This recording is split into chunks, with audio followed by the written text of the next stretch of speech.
All right, welcome back. You're watching Liquid Lunch on Biz TV. I'm John Tobacco, coming to you live. No, not from our Tribeca Studios on Broadway in Manhattan. Because of the tyrannical leadership we have here in New York City and New York State, we're still on quasi-lockdown. But we're still bringing it to you live every day. It's a Money Monday when we bring you the money guests. And your portfolio, as we come into the second hour here, doing a lot better than when we started, up 130. So just above that 26,000 mark. So breathe easy there. We want to hold 26,000 to build a little support to get back up going again. And Bitcoin up 250 today at 9,500. Between 9 and 10, the longer it stays there and consolidates support, I think you're in good hands. We'll keep you up to date on that and more. We just talked to Leah Lagos about how you can come out of the quarantine with some new tips using heart rate variability and biofeedback and breathing techniques. But I think everybody's going a little cuckoo in quarantine, and with good reason. And somebody who's one of the greatest psychiatrists around, he's been at it for 25 years. He's a Fox News contributor. Dr. Keith Ablow joins us right now. And Dr. Keith, thanks for giving us a few minutes. I really appreciate it. Of course. My dad was a cop.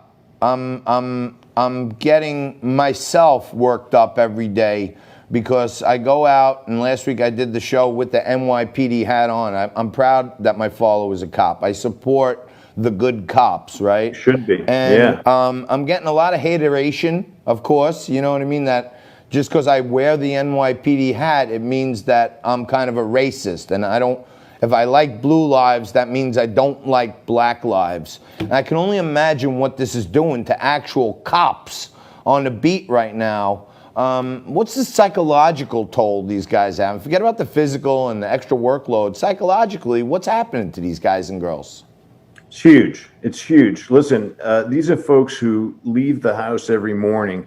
I don't have to leave the house every morning wondering whether my job is going to put me in the line of fire. Literally, they do. So when you consider that they have that level of stress, and then to be hated and targeted by a large segment of the population without reason, because, you put that asterisk, now you have to say, oh yeah, there are a few bad police officers. There are a few bad everything. But 99.9% of these guys and women are exemplary, heroic, doing work that nobody else wants to do. And to be hated for it is just trauma upon trauma. So number one, you're suppressing the facts. Like, okay, I may not come home tonight. You have to bury that. Then you have to bury the reality that, hey, people are looking at me in a negative light. And then you think a lot of these guys are veterans, right? So whatever it is, 15% or more of the force might be veterans, men and women. And you think, wow, we're asking so much of them. It's reproducing. To me, it reproduces like what veterans felt like coming back from Vietnam, doing the work we asked them to do, risking their lives, then being hated for it. It's reprehensible. Yeah, no, it sure is. And I was having some conversations right here in Staten Island. They're letting us go back to the golf course. So I was talking to, a predominantly white audience of my friends over the weekend, right? And a bunch of my friends, we were all kind of in cahoots that there was a moment there when every sane person, regardless of what color you are, watched this cop and said, that crap can't happen no more. We were all united that this can't happen. There's got to be some changes. And then they go off and hijack it. But, one of my friends said something really wise the other day. He said, JT, when you go on your show this week, he said, why don't you tell people that all us middle-class white guys, if you said Jim Smith had 7 convictions, he held a gun to a pregnant woman's belly who he kidnapped.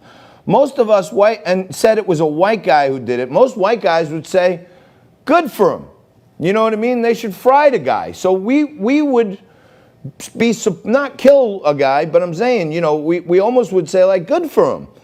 Our own people, any people, right? It seems to me like 99.9% of not cops, not black people, not white people, humans are the good people. And these little doses, these cops, do you think there's going to be a rash of cop suicides?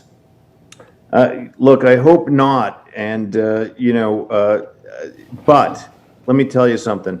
with the pandemic raging, and now with this discord and the infighting in our population and the special stresses that these guys and women are under, I fear for that, because they were vulnerable to begin with. What we're asking them to do takes such a toll. You add this, and yeah, they're at risk. I mean, I've got a platform called Pain to Power, movefrompaintopower.com.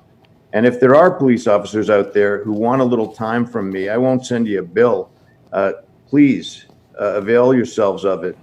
And I'll try to talk people through things, because I think it's just critical right now. Again, we ask these people to do what nobody else is willing to do. And then we feel free, almost like children would, to, throw a temper tantrum and say they're all bad. That's patently untrue and ridiculous. Yeah, it doesn't make a heck of a lot of sense to me, and I don't know. I spent a significant amount of time in marriage counseling, and the one thing that I remember learning in there was that there are no absolutes in life. You can't say she does this all the time, or that happens every day, and it can't be every cop, and you know what I mean? So by generalizing it, they're almost creating a narrative that the cops could never win, and anyone who's for the cops is part of them. But let me ask you this. I am so happy that I got some Trump in my lifetime as our president. But your book, your latest book, Trump Your Life, talks about 25 life lessons from the ups and downs of the 45th president of the United States.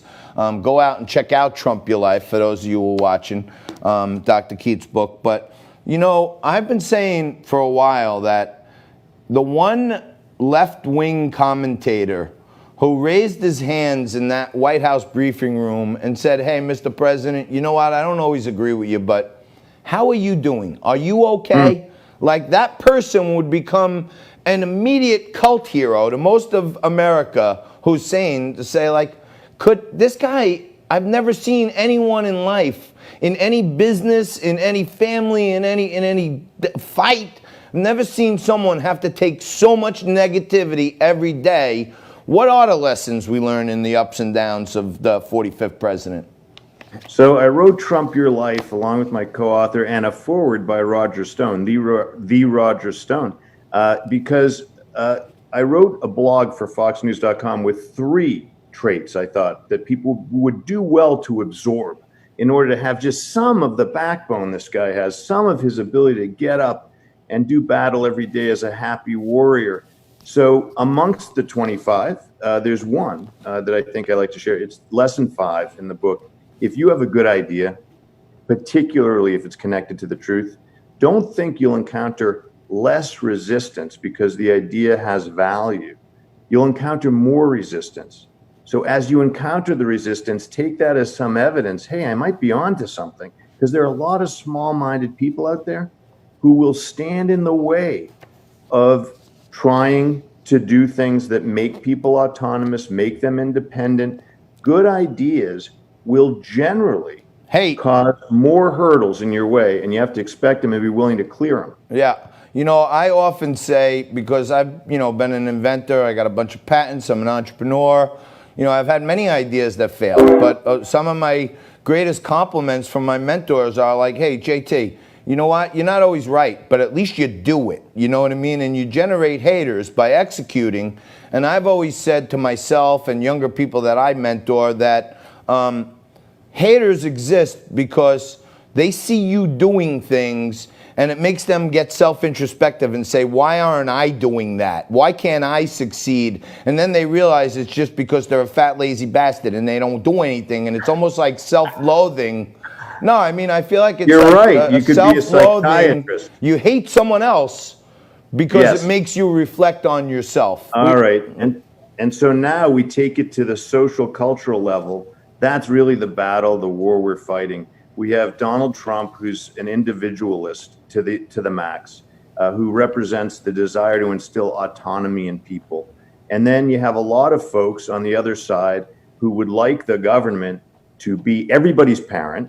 The message goes out, stay home, get high, buy liquor at the liquor store, don't arm yourself, and don't speak out of turn. And by all means, don't go to any rallies. Right. Because there you might get sick. Sounds like, it sounds like an overly protective mother and father, frankly, who Yeah, don't want their kids to move on. they're literally trying to get us into the nanny state. It sure seems. Sit home, nanny we'll send state. you money, we'll send you food, we'll send you weed. You know, in New York, they'll send you methadone. But crazy about a minute. Dr. Keith, thank you very much. I really appreciate you All right, joining us Johnny. today. You're the man. And go check Bill. out Dr. Keith's book, Trump Your Life, 25 Lessons from the Ups, Downs of the 45th President of the United States. Check it out. We're going to take a quick break, come back with more Liquid Lunch for you and the news of the day right after this.